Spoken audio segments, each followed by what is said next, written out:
Good morning. Happy Father's Day.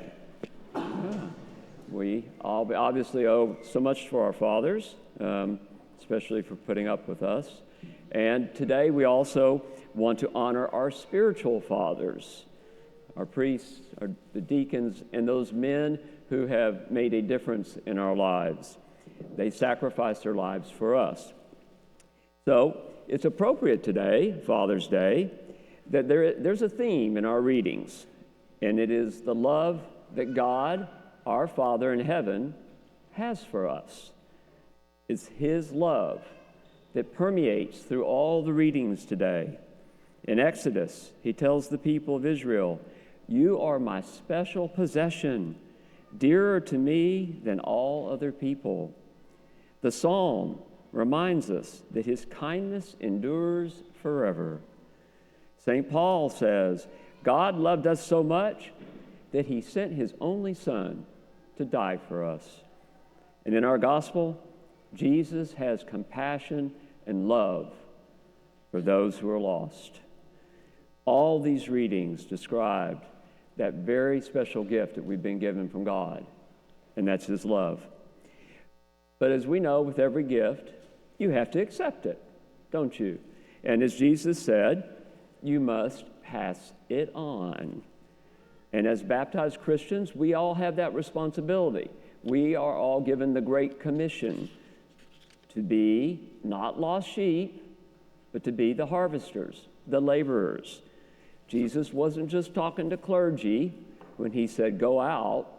He was talking to everybody here. He was talking to you. So I'm asking you, my friends, this morning, in your daily life, what are you doing with that gift from God? What are you doing? Are you a laborer sharing that love with other people? And if not, what's stopping you? What stops us from passing on God's love to other people?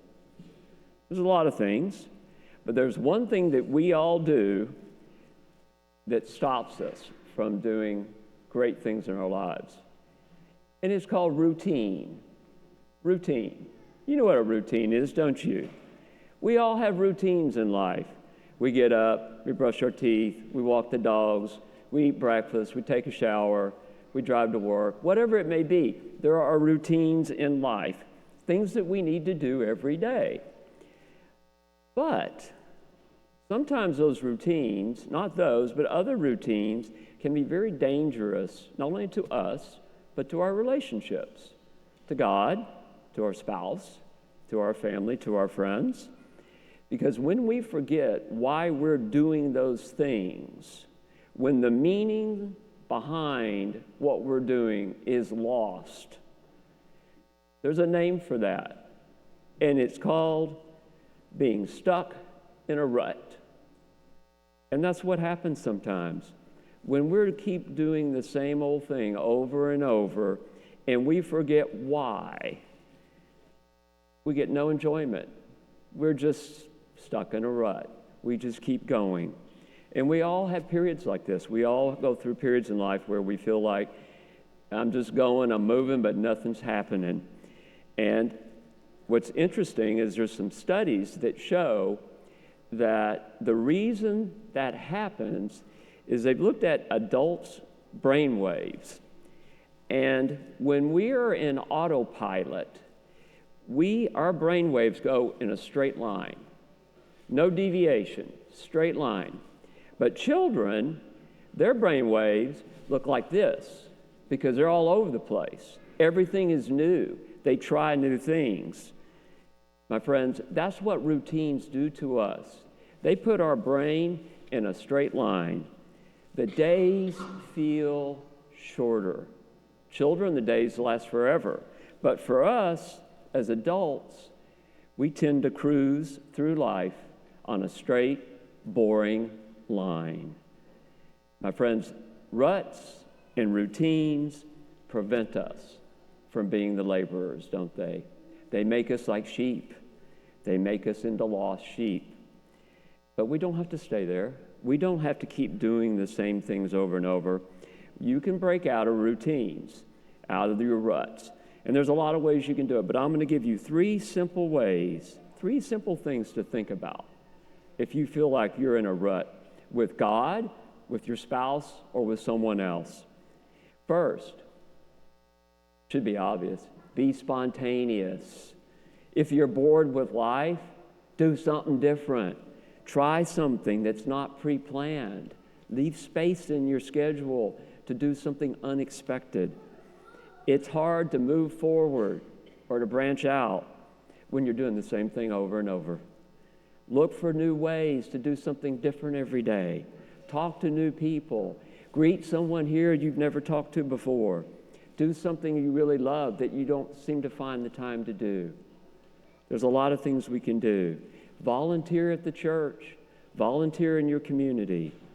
If you want to break out of that rut, start by being a little more spontaneous about life. And the second, rest. Rest. Who rested on the 7th day? God. My friends, if God can rest one day, then we can too. Rest means we need to take care of ourselves. We need to relax. And when you do that, you can observe better. You can see, where am I stuck? Why am I stuck? And it means eating better. It means sleeping more. It means spending time with people that you actually like. It means staying focused and having energy to live your life.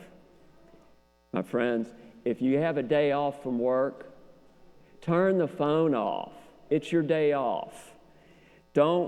Days off are not meant to catch up on work you didn't do yesterday.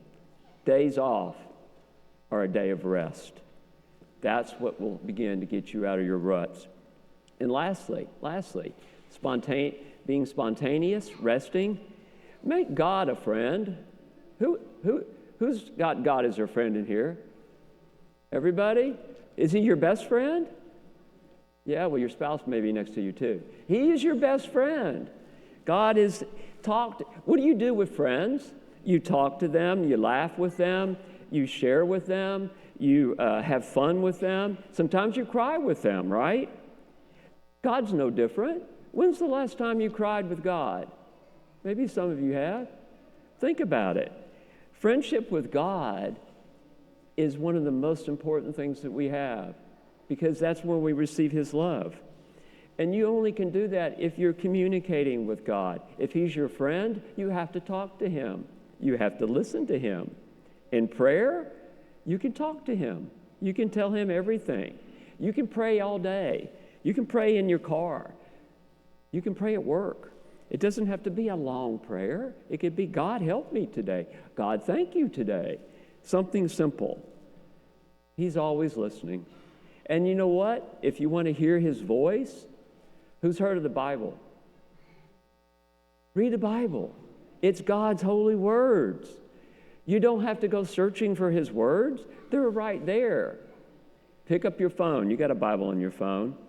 God's Bible, his holy word, is meant to transform us, not just inform us.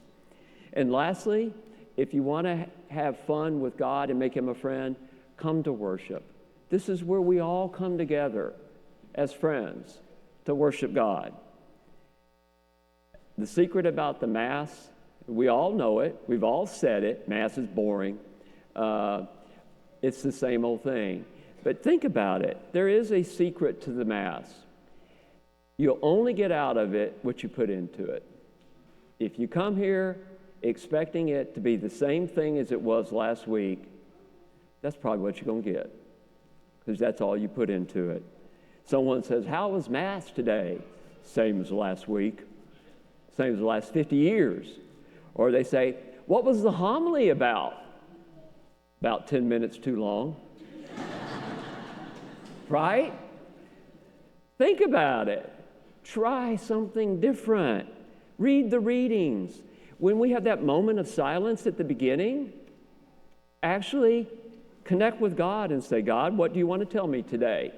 Instead of looking what people are wearing around you or thinking about your H-E-B shopping list this afternoon, right? Use that moment of silence. God will speak to you, but you got to listen. You got to open up. Or if you want to, share with your spouse or your family when you're driving home. Hey, what's one good thing we heard in Mass today? What's one thing that can change my life? My friends, if you feel like your relationship with God, with your spouse, with friends is in a rut, is it too routine? Are you stuck?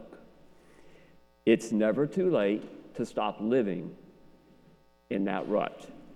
It's never too late to stop living in a straight line with your brain on autopilot, doing the same thing over and over and not realizing why you're doing it.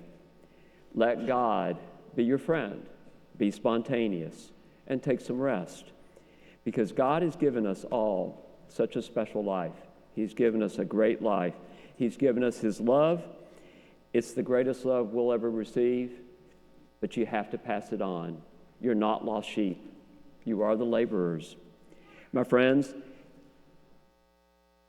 it's time, isn't it? Today, stop doing the same thing over and over. Decide to stop walking down those same old paths. Begin to choose, as the poem says, choose the roads less traveled by. Because, my friends, that will make all the difference.